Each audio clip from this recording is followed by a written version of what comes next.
That's only my opinion.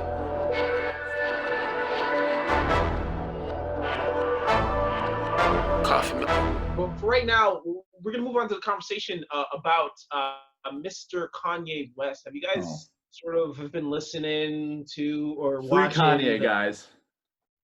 the chaos? What'd you say? I said free Kanye. From his mind. Right. It's Yeah, sad, dude. I haven't really been paying close attention because I, like, despite it all, have always been a fan of him, not 100. of the person, of his music. And so I really have a hard time, because the thing is, I know he has mental health issues. So who even cares what he says? But I also get that he has a platform and some people do care what he says. And that's sad for them that they are influenced by him. But How do you justify still sort of rocking with Kanye?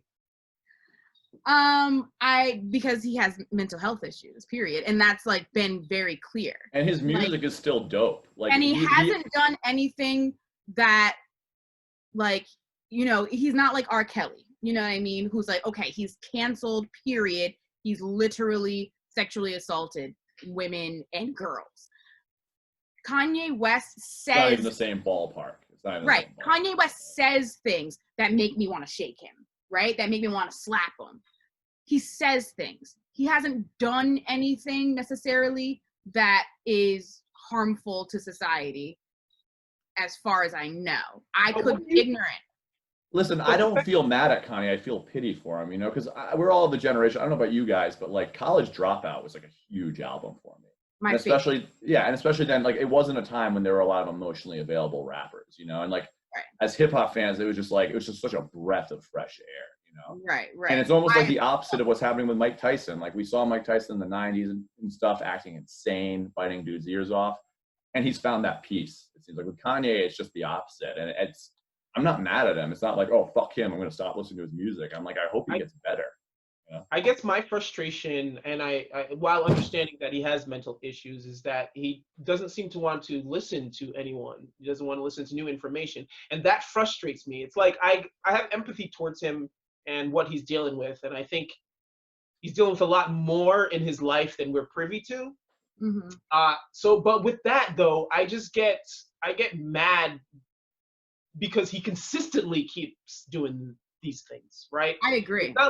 It's not like he did it once or twice, but like legit every new album, every time he's about to get an offer or something, it's like he's consistent with the just not learning from his old mistakes. And for me, that's frustrating, and it's hard for me to give empathy as a person who constantly tries to find empathy for humans. It's harder and harder the more he keeps adding and not trying to become a better person. Like, he needs help, man. Maybe we differ on this, but for me, I wouldn't invite the guy over to my house for dinner. But like, I will listen to his music, and there are a lot of artists like for me. But because I'm with you, I mean, it is frustrating to watch, right? Because he has such a huge platform, so many resources. And I'm not gonna lie, like, I'd listen to his old stuff. None of the gospel stuff. It's just not my. I didn't cop that album either, actually. But anything before that, after the last album he dropped, before that, yes, I'll listen to him. I think you should separate the artists. I don't think there's anything wrong with separating the artists from their art. Sometimes, right? It depends on. R. Kelly got to be canceled. I mean, the crazy thing about R. Kelly is every one of his songs is about molesting young girls. Like, when you listen to it now, it's like, holy crap! Like, I had no idea. Right, you're sticking the keys in whose ignition? Yeah, it's just a what? Yeah, wait a minute. Oh, hell no. But so back to Kanye. I'm with the audio, and I wouldn't love, but I would encourage you guys to go and listen to it. Like, the most recent ones, it's just like, it hurts my soul to listen to it, because he just sounds like he needs time to go away, deal with these individual issues that he has. He was talking about his dad wanting to abort him, trying to convince his mom to abort him, and he was talking about him trying to convince Kim to abort his daughter. Like, he's talking about these issues to people that I don't think care that much. And the way he's just man, if you could hear his cry, it's just so guttural. So I don't know, man.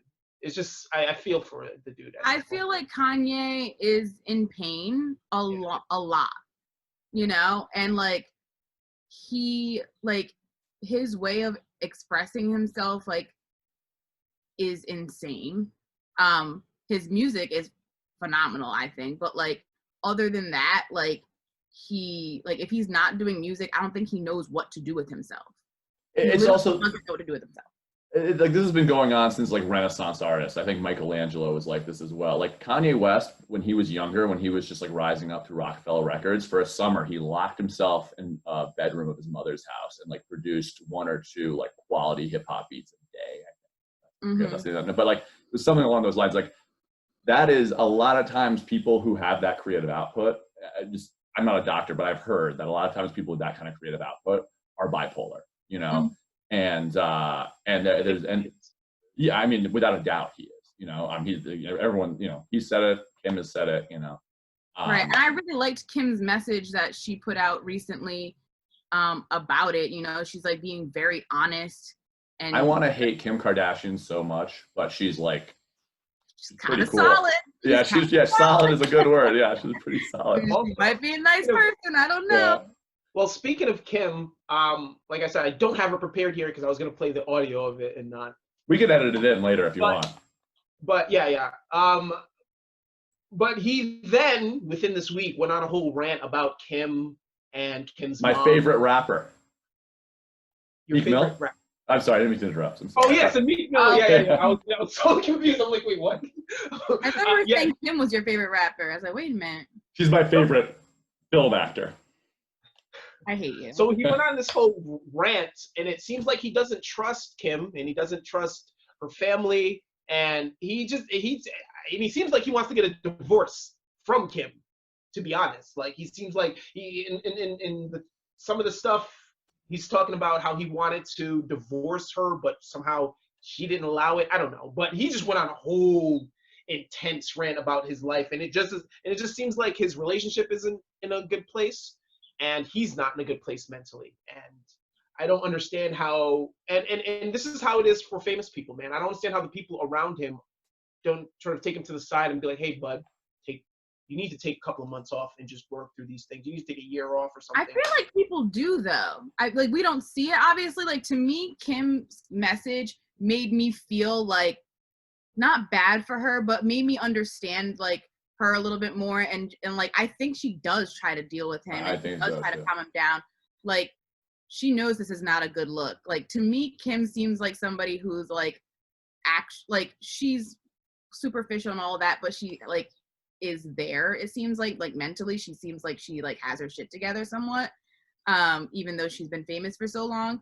And I think she probably has, and I think other people probably have. But like imagine like you and I know people, like, I think we all know people who you're just like, whoa, that person's kind of batshit crazy. Like, there's not much you can do about it. Like, unless that person truly recognizes it within themselves and, like, really reaches out for the help themselves, it's damn near impossible to get someone the treatment that they need just with you trying to convince them. Right. Like, they really have to believe it. And I do think that Kanye knows that he has some mental instabilities. I don't know. I think when he's in one of those like manic states, I don't think he can like see outside of himself. I think he feels very righteous in what he does. I agree. And you know, I just think I mean, you know, we all have loved people with mental illnesses, you know, and it's really like Bianca said, it's really hard. I mean, this is a common response. Like these people are trying to change me. These people are trying to like gaslight me or whatever. Like that's something that people with mental illness also often say. And it's even worse when you're like Kanye, you have millions of dollars and you can buy yes men, you know, power, like yeah. Think about all the great celebrities, like all the celebrities we love who we lost to drugs, like all of those folks had people in their life being like, stop it. But they were, in most cases, were able to pick their friends, basically, pick their friends around their abuse. All right. Well, you know, that's that. I hopefully he somehow works through all that, because I just think it's important that he does that, man. Ugh, sucks. It's only my opinion.